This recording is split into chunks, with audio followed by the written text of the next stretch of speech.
এখন এই ভিডিওটা তোমরা যারা দেখছো, আমি এখনও কিন্তু জানি না যে তোমরা অলরেডি দরদের ট্রেলার লঞ্চিং ইভেন্টের রেজিস্ট্রেশন করে ফেলতে পেরেছো কি না। আমি অলরেডি তোমাদেরকে জানিয়ে দিয়েছিলাম যে রেজিস্ট্রেশন তোমরা কিভাবে করবে। তো আমি অনেক সকালবেলায় এই ভিডিওটা শ্যুট করছি, কিন্তু তোমরা হয়তো কিছুক্ষণ পরে দেখছো। তো এখন এই ভিডিওর যেটা মূল বিষয়বস্তু সেটা অত্যন্ত ইম্পর্টেন্ট যারা প্রবাসী সাকিবিয়ানরা আছো। এরকম প্রচুর সাকিবিয়ানরা আছো, আমি জানি, আমি নিজের চোখে দেখে এসেছি আসামে সাকিব ভাইয়ার ক্রেজটা। আর আমি নিজের চোখে তো কোনো দিন অবিশ্বাস করব না। এই যে এতদিন মুখে শুনতাম আসামে প্রচুর সাকিবিয়ান আছে, সেটা কি পরিমাণ সাকিবিয়ান আমি সেটা আসামে না গেলে বিশ্বাস করতে পারতাম না হয়তো। আমি নিজের চোখের সামনে দেখে এসেছি, এবং এটা আমি শুধু ইন্ডিয়া বলে বলছি না, এরকম প্রত্যেকটা কান্ট্রিতে সাকিবিয়ানরা ছড়িয়ে ছিটিয়ে আছে। সেটা আমরা ইউএসএ বলি, সেটা আমরা মালয়েশিয়া বলি, ইতালি বলি, ইংল্যান্ড বলি, প্রচুর সাকিবিয়ানরা তোমরা আছো। না হলে প্রিয়তমা ছবিটা এই রকম বিজনেস করতে পারতো না। প্রথম দিকে তো সাকিবিয়ানরা এই ছবিটার গিয়ে অবশ্যই ওয়ার্ড অফ মাউথ স্ট্রং করেছো, তারপরে নিউট্রাল অডিয়েন্সরা দেখতে গেছে, এটা তো মানতেই হবে। আর সাকিবিয়ানদের কাছে না এটা একটা কি বলবো, অত্যন্ত, আমাদের যখন তৃষ্ণা পায় আমরা তখন জলের জন্যে কেমন করি না, তো এটা সাকিবিয়ানদের কাছে, প্রবাসী সাকিবিয়ানদের কাছে একটা অন্যরকম পাওয়া ছিল প্রিয়তমা ছবিটা।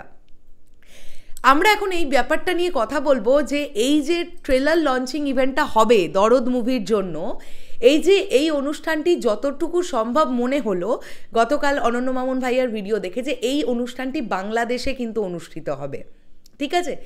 এবার যারা প্রবাসী সাকিবিয়ানরা আছে তারা তাহলে অনুষ্ঠানটা কিভাবে দেখতে পাবে? তাদের প্রচণ্ড রকমের একটা অভিমানের জায়গা বা দুঃখের জায়গা বা হতাশার জায়গা তৈরি করছে তাদের মনে মনে, যে আমরা কিভাবে দেখব। কেননা সত্যি অন্য দেশ থেকে হট করে বাংলাদেশে চলে আসাটা এতটা ইজি তো হয় না, তারা সবাই কর্মসূত্রে দেশের বাইরে থাকে। তাই এই ভিডিওটা একটা রিকোয়েস্টিং ভিডিও বা একটা অনুরোধের ভিডিও বলতে পারো। আমি এটা দরদ টিমের কাছে, আমি একজন প্রবাসী সাকিবিয়ান হয়ে এই অনুরোধটা করছি যে এই অনুষ্ঠানটি যদি কেবলমাত্র বাংলাদেশেই অনুষ্ঠিত হয় তাহলে যেন প্রবাসী সাকিবিয়ানদেরও দেখার একটা বন্দোবস্ত করে দেওয়া হয়। সেটা কিভাবে? যেন লাইভের মাধ্যমে অন্তত সাকিবিয়ানরা দেখতে পায় অনুষ্ঠানটি কেমন হচ্ছে। এটা কিন্তু সবার কাছেই একটা চাওয়া থাকবে, এটা একটা বিশাল বড় একটা আক্ষেপের জায়গা থাকবে যদি তারা না দেখতে পায়। কেননা সাকিবিয়ান যারা, তাদের প্রত্যেকের অধিকার আছে সাকিব ভাইয়াকে সামনে থেকে দেখার, এবং প্রত্যেকের কাছে হয়তো সেই সুযোগ নেই, সেই অপরচুনিটি নেই যে তারা বাংলাদেশ গিয়ে দেখবে। কিন্তু যদি একটা লাইভ করা যায়, এখন তো লাইভটা খুব ইজি ব্যাপার, মানে যে দেশের, পৃথিবীর যে প্রান্তেই কোনো একটা অনুষ্ঠান হোক না কেন, আমরা লাইভের মাধ্যমে সেটা ঘরে বসে খুব ইজিলি মুঠো ফোনে বা কম্পিউটারে বসে বসে দেখে ফেলতে পারি।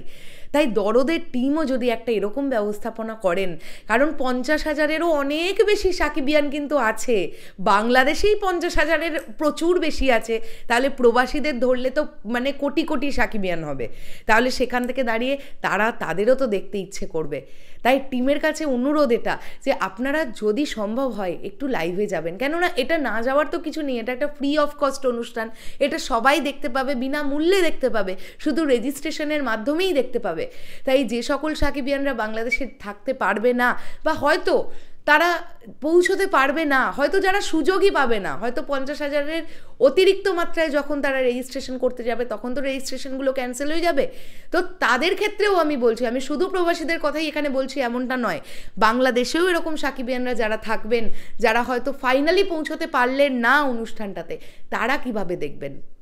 তাদের জন্যে একটা লাইভ ইভেন্ট ভিডিও বা আপনারা রেকর্ড করেও ছাড়তে পারেন, যেটাই হোক, তাদেরকেও একটু দেখবার সুযোগ করে দেবেন। এটা দরদ টিমের কাছে আমাদের সকলের তরফ থেকে একটা অনুরোধ, এবং আমি এই অনুরোধটা সাকিবিয়ান ভাইদের বোনেদের তরফ থেকে করলাম। কেননা এরকম অনেক কমেন্ট আমি পেলাম যে দিদি আমি তো বাইরে থাকি, আমি কি করে দেখব, দিদি আমি তো কাজে এরকম দেশের বাইরে, আমি কিভাবে দেখব। তো তাদের সবার তরফ থেকে এই অনুরোধটা আমি দরদ টিমের কাছে রাখলাম। আশা করছি আপনারা একটু বিষয়টা দেখবেন ঠিক করে, নিজেদের মতন করে, এবং সাকিবিয়ানরা প্রচণ্ড ভালোবাসে সাকিব ভাইয়াকে, সেই জায়গা থেকে দাঁড়িয়ে তাদের যেন অভিমানের জায়গা তৈরি না হয়, এটা একটুখানি দেখবেন। এটাতে রাগ হওয়ার কিছু নেই, এটাতে একটা অভিমান তৈরি হতে পারে। তাই আমি আশা রাখবো দরদ ছবিটা সমস্ত কিছু পজিটিভিটি নিয়ে হলে আসুক, যেন কারোর মনক্ষুণ্ণতা সৃষ্টি না হয়, এটাই অনুরোধ থাকবে। আপনাদের দরদ টিমের কাছে। এখনকার জন্য শেষ করলাম ভিডিওটা। কি বক্তব্য তোমাদের, বিশেষ করে প্রবাসী সাকিবিয়ান ভাইদের বোনেদের কমেন্ট করে জানিও। আসছি আবার খুব শিগগিরই। তাহলে এখনের জন্যে টাটা।